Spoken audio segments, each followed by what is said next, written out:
Salut à tous, on est reparti pour la partie 3.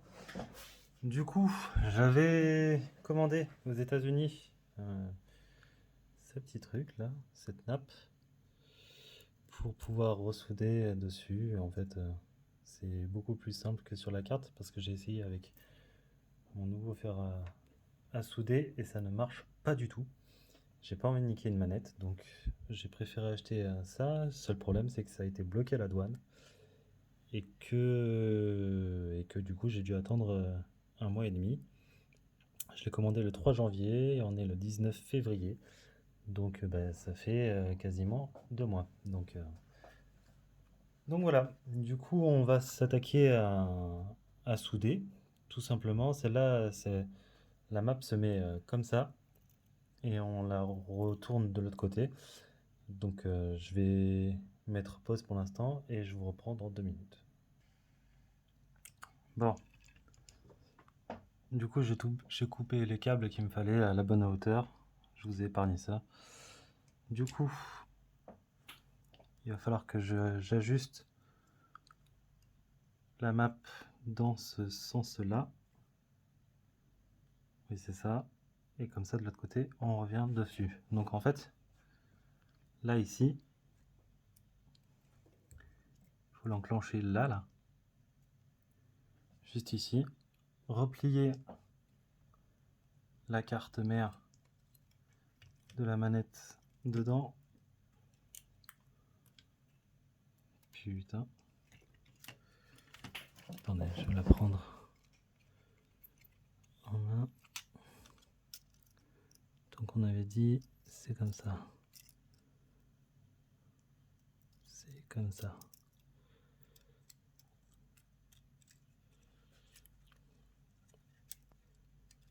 Allez, quand tu veux.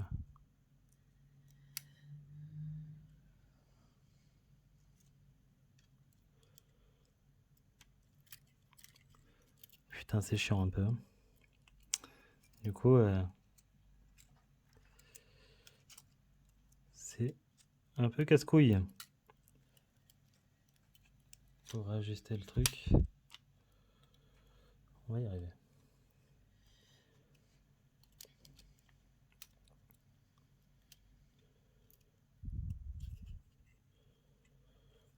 Je pense qu'on y est. Je vais peut-être la coller à la carte mère directement. Ça va être plus simple à faire. Je reviens. Bon, j'ai collé la nappe. La map ici, là. En fait, je l'ai collée avec de la colle pour faire des coloriages, des trucs comme ça. Enfin, des coloriages, des collages, des sticks glue, là, tout simple. Pour les colles. Et parce que, en fait, le faire tenir comme ça, c'est trop compliqué. Donc je vous conseille juste de la coller, d'attendre 5 minutes. Une fois que c'est pris, au moins vous êtes tranquille.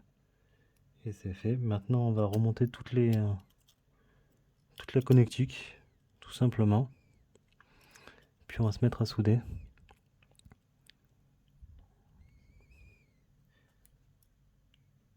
Désolé, elle va prendre 20 minutes, je pense. Peut-être un petit peu plus. Mais au moins, on est sûr que ça marchera bien. Et du coup, vous pouvez la mettre en x2 là. Je vous conseille même de la mettre en x2.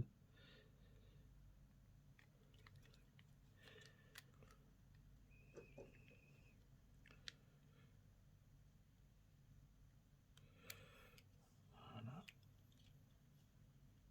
Donc tout est bien enclenché. Pour cela, on attendra la fin. Celle-là et celle-là.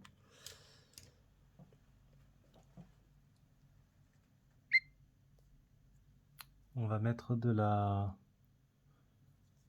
pâte du flux pour soudure, ce qui va améliorer la soudure. Bon, c'est pas obligé, hein, mais bon, j'en rajoute quand même. Ça prend plus vite en fait, c'est plus simple.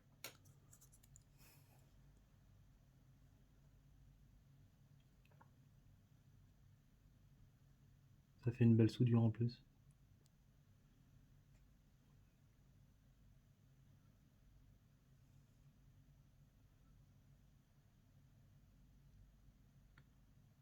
Voilà. Donc ça c'est fait.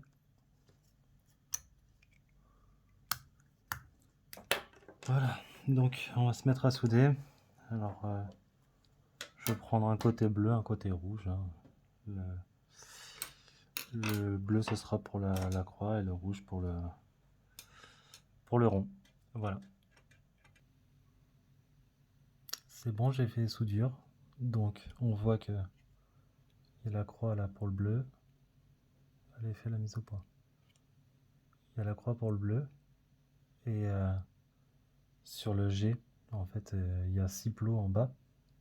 C'est pour le moins, en fait. C'est là, le plus, c'est le signal, donc c'est le X. Et le moins, c'est le G, c'est en bas. Et donc le rond en rouge. Et un point en dessous, le G. Donc je voulais juste vous montrer les soudures. Là, je vais mettre ici un point de colle. Des points de colle de pistolet à colle. Et maintenant qu'on lui a donné le chemin, donc du coup maintenant là j'ai mis des points de colle ici, ici, ici et ici. Normalement les fils devraient passer dans les petites goulottes ici et ici. Je vais souder sur les points de l'autre côté, sur la face arrière de la coque qu'on a déjà préparée. Bon, un conseil, après avoir soudé, il vaut mieux remettre la plaque noire qui soutient la batterie au plus vite, parce qu'en fait ici ça se décolle. Il y a les points là qui se décollent ici et de l'autre côté. Et en fait, si ça c'est pas bien fixé, là, la map que vous avez acheté, si c'est pas bien fixé, ben, ça risque de bouger. Et du coup, il faut contact et tout redémonter pour rien. Donc j'ai bien vérifié, normalement c'est bien ancré, donc c'est bon. Il faut bien vérifier que ça prenne les fils ici, ok. Et pareil de l'autre côté. Donc voilà, que vos fils actuels ne gênent pas, qu'ici ça soit bien dans l'axe. Et on peut remettre une vis juste pour fixer le tout et comme ça être sûr d'être tranquille pour pouvoir souder la face de l'autre côté. Au moins ça nous tranquillise et au moins ça bouge plus, on est tranquille. Une fois les soudures faites sur la coque inférieure, je vous conseille d'aplatir les pattes de l'extérieur et de mettre de la colle, de pistolet à colle par-dessus pour éviter tout faux contact avec la carte mère. Une fois appuyé, quand vous le refermez, si ça appuie ça sur un point des vibreurs là, ben en fait ça sera faux contact et du coup ça fera de la merde. Donc ça appuiera sur s'accroupir ou coup de cut ou saut sans que vous le vouliez. Une fois qu'on a appliqué la colle et qu'elle a bien séché, qu'il n'y a plus de faux contact possible, on va remettre la batterie du coup.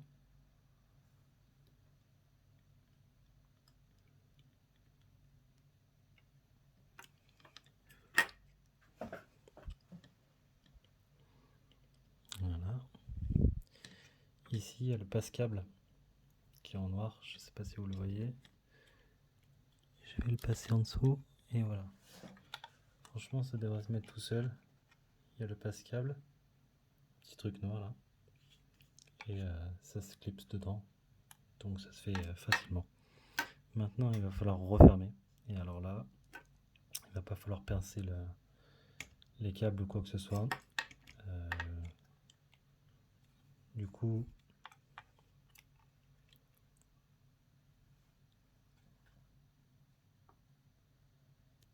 avant de refermer, chose très importante, remettre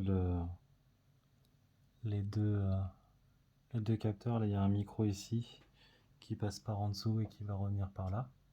Je vais mettre devant vous. C'est celui-là.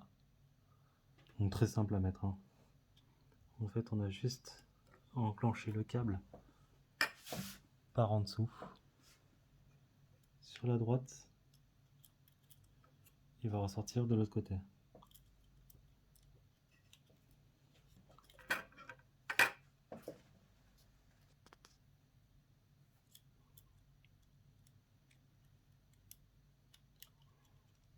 Voilà, il est enclenché.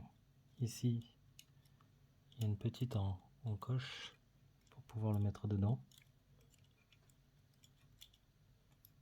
Donc,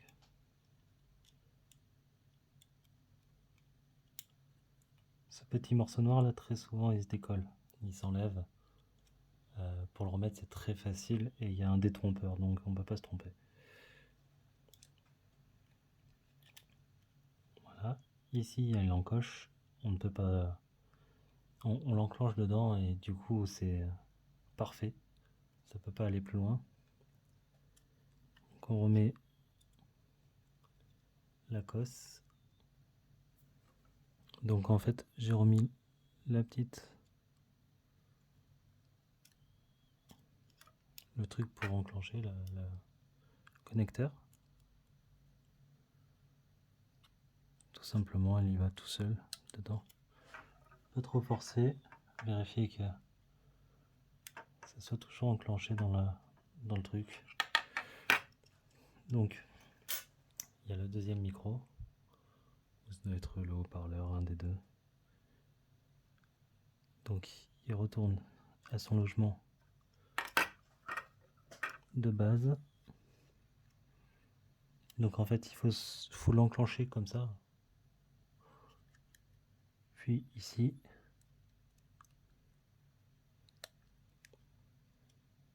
le connecteur qui va tout seul dedans.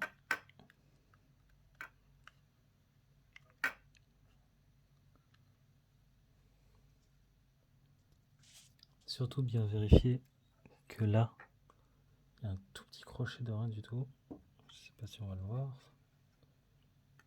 Ici, il y a un tout petit crochet de rien du tout et en fait, il guide le chemin et du coup, si on le met par-dessus, ça risque de se désenclencher. C'est pas terrible. Avant de la remonter, on enclenche les gâchettes derrière. Donc on le met en pivot. Et du coup, on essaie de faire passer les fils bien au milieu de la batterie. Comme ça, si ça appuie sur la batterie, on s'en fout complètement. Par contre, si les fils sont pris à l'intérieur des gâchettes, ou là, ici, sur les moteurs, c'est plus chiant. Parce qu'en fait, sur les gâchettes, ça peut émettre une résistance et c'est pas terrible. Que là, en plein milieu, quand on fait le serpentin des deux côtés, il n'y a plus de problème. Et au moins, ça appuie sur la batterie et sur rien d'autre. Donc avant de tout remonter, juste la manette enclenchée, on va faire un petit test. Voir si la manette marche. Et si ça marche, c'est parfait. Si ça marche pas, il faut redémonter et voir ce qui va pas.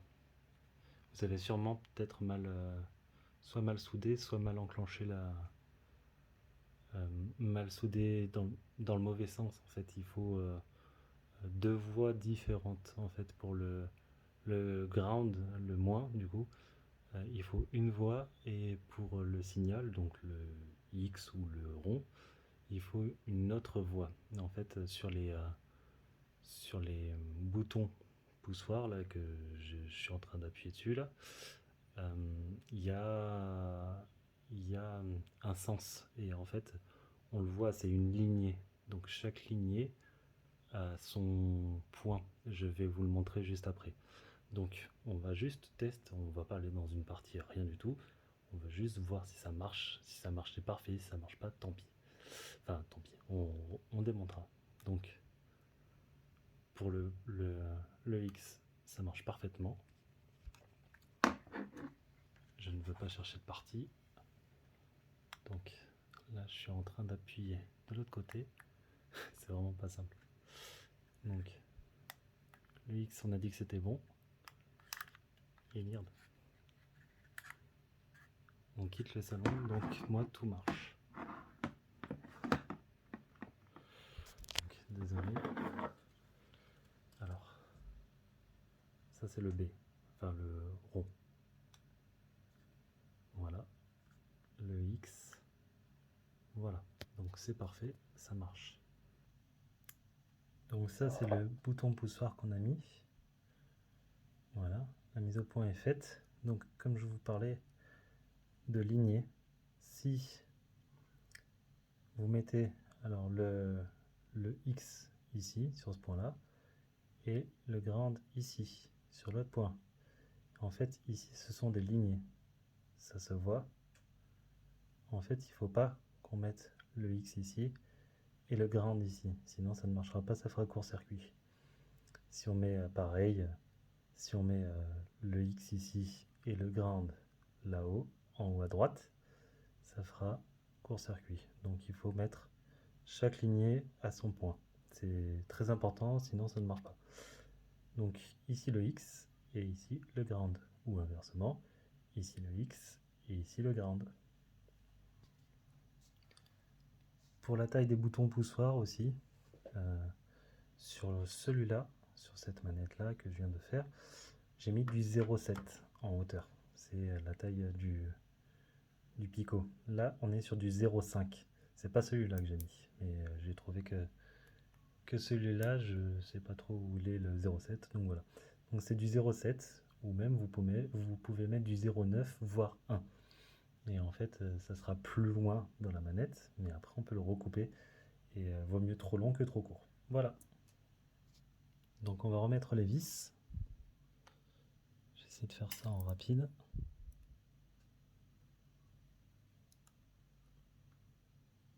Maintenant qu'on a vérifié que tout va bien, que la manette marche et tout. Ce qui est bien sur ces manettes là, c'est qu'ils ont mis du cruciforme, mais c'est pas du torque, c'est pas du Torx troué. Et ça c'est cool parce qu'on peut l'ouvrir sans avoir trop d'outils quoi. Et ça c'est vraiment bien. Parce que les Torx troués on n'en trouve pas de partout et on s'en sert une fois dans sa vie quoi. Bon, même si des scuffs j'en ai fait plus d'une. Mais voilà. Après je vous mettrai aussi le lien des 0,7 du coup. Là on voit bien que c'est des 0,7 hein, par rapport à lui. Ça a quand même rien à voir. Si on le met à côté. Voilà. Donc, on continue avec la vis.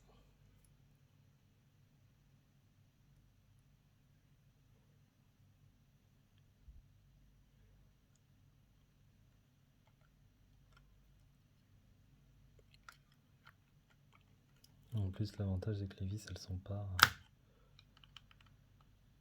C'est pas super compliqué. Il y en a que 4. Dont une cinquième là qui tient le socle de la batterie. Et c'est tout.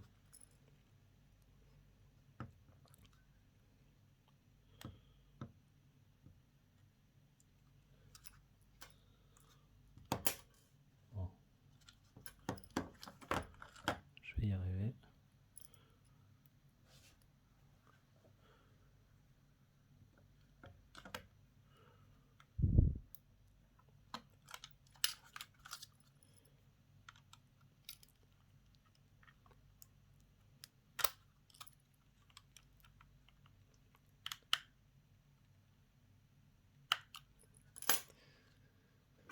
Voilà.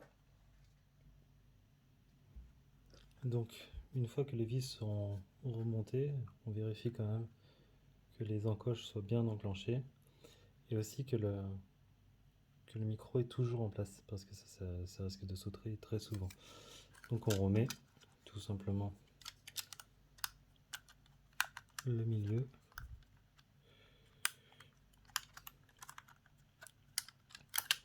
Voilà.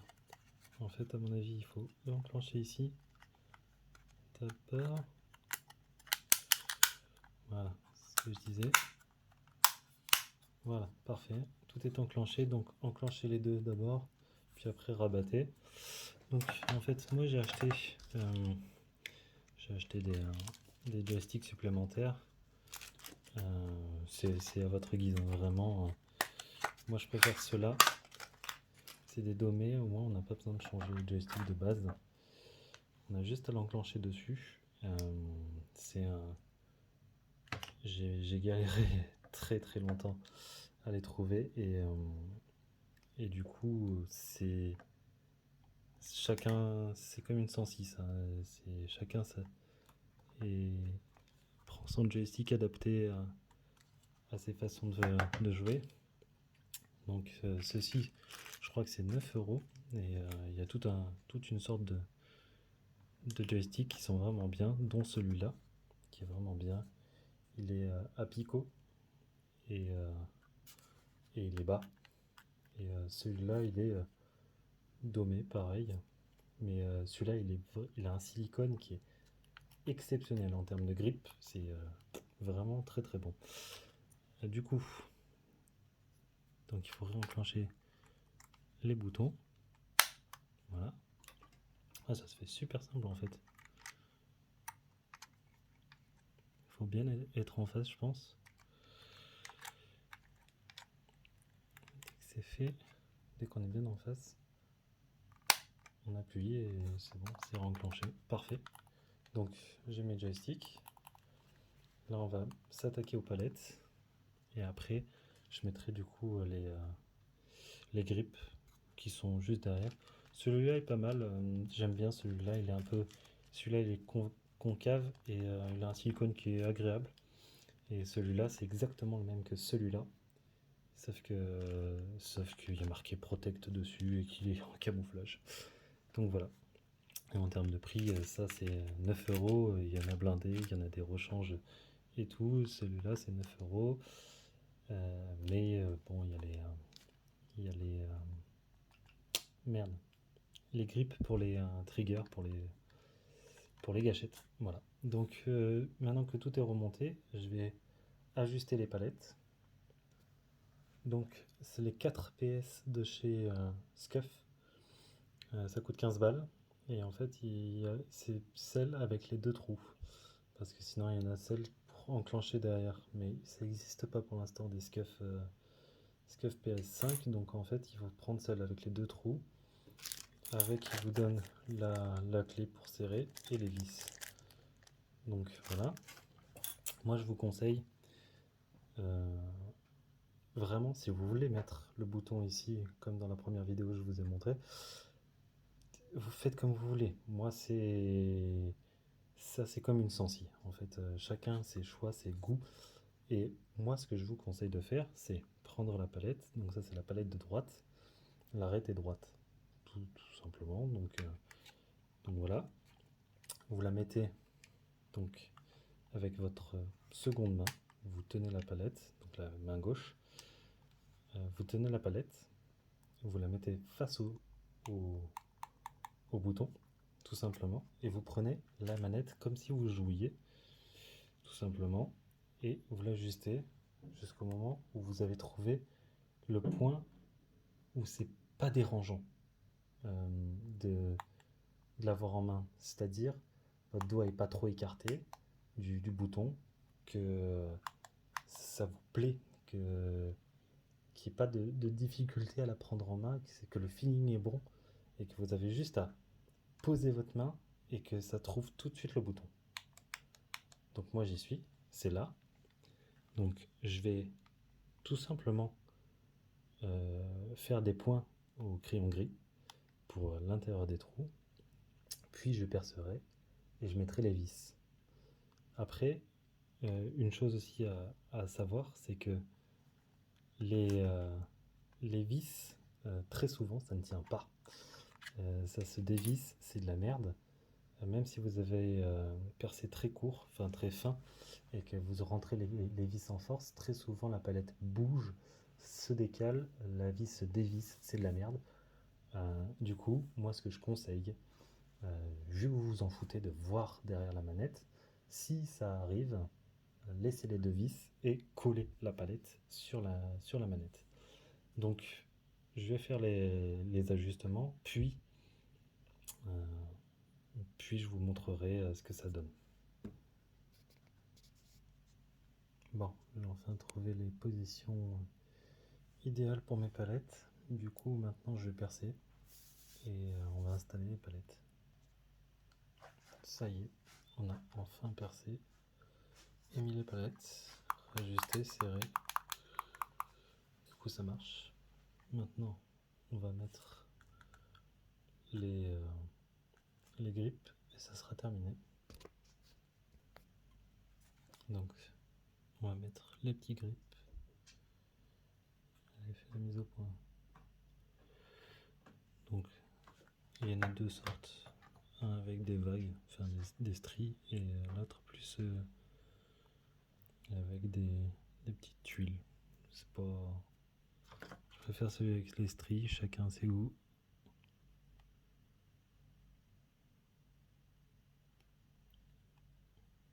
On installe et après on appuie bien fort. J'espère avoir été assez précis dans ce que j'ai dit. J'ai pas été trop long, même si 25 minutes pour la dernière partie c'est long. Mais au moins vous avez le tuto complet, vous savez exactement quoi faire, pourquoi le faire et comment. S'il y a des questions, je les répondrai en commentaire. Et si ça vous a plu,